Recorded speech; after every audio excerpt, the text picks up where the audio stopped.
Les amis, salut à tous, j'espère que vous allez bien. On se retrouve aujourd'hui pour parler du nouveau Dani Alves. C'est parti.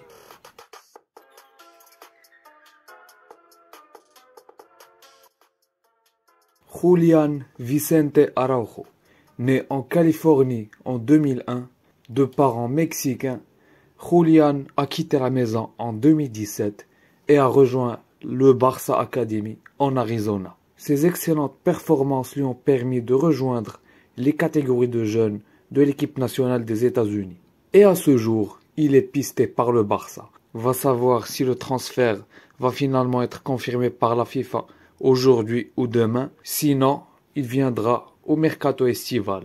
Les amis, donc Julián Araujo, actuellement joueur de Los Angeles Galaxy, il joue notamment avec Riqui Puig, on le connaît tous. Il a été transféré à Los Angeles en provenance du Barça Academy en 2018 et en 2021, il a fait ses débuts avec son équipe nationale, le Mexique. Il a d'ailleurs seulement 3 sélections avec le Mexique. Pour continuer un petit peu sur le joueur, il a joué en carrière 111 matchs pour 2 buts et 14 passes décisives pour un total de 8412 minutes. Pour parler du profil du joueur, donc c'est un latéral droit de formation, il peut aussi jouer milieu droit, mais c'est un latéral droit de formation, ne vous inquiétez pas, ce n'est pas un piston, ni les nouveaux postes du football actuel.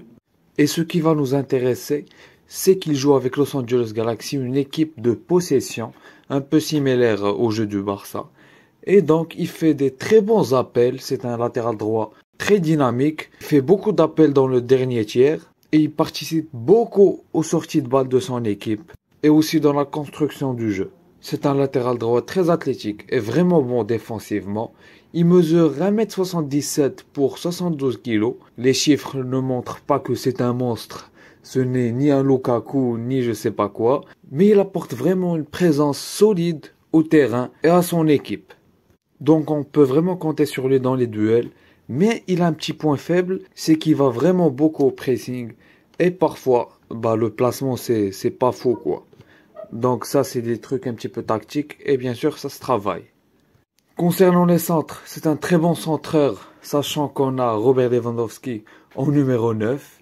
Donc il peut vraiment bénéficier de cette qualité de centre, sachant que dans notre équipe, il n'y a que Dembélé qui centre, Rafinha parfois quand il joue. Mais sinon, à part les centres de Jordi Alba, les centres Inch'Allah quoi, il n'y a pas vraiment de latéral au Barça qui s'est centré, sachant que Koundé n'est pas un latéral.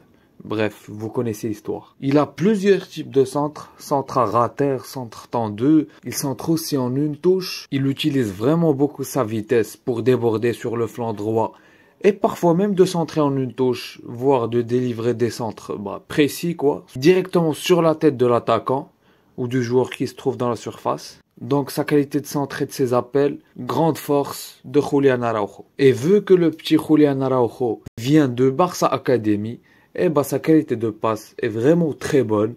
Il sait vraiment jouer dans les petits espaces avec des passes courtes et tout. Il a vraiment un très bon taux de passes clés par match. Donc voilà les gars pour la présentation de Julián Araujo.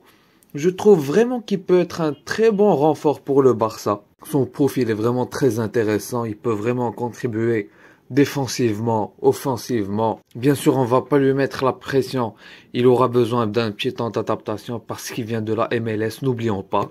C'est un championnat mineur. Et comme je vous ai dit, il doit vraiment progresser un petit peu, pas un petit peu, mais vraiment, voilà.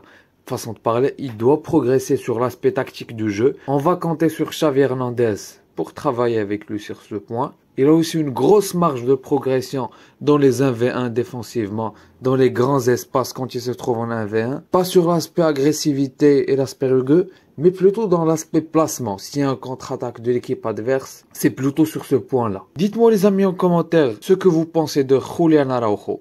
À mon avis, c'est une très bonne pioche si ça se fait, en espérant que ça se fasse aujourd'hui, si la FIFA nous donne l'accord. Mais voilà, c'était tout pour la vidéo. N'hésitez pas à vous abonner, à liker la vidéo et à la partager. Et moi je vous dis ciao, à demain pour l'avant-match.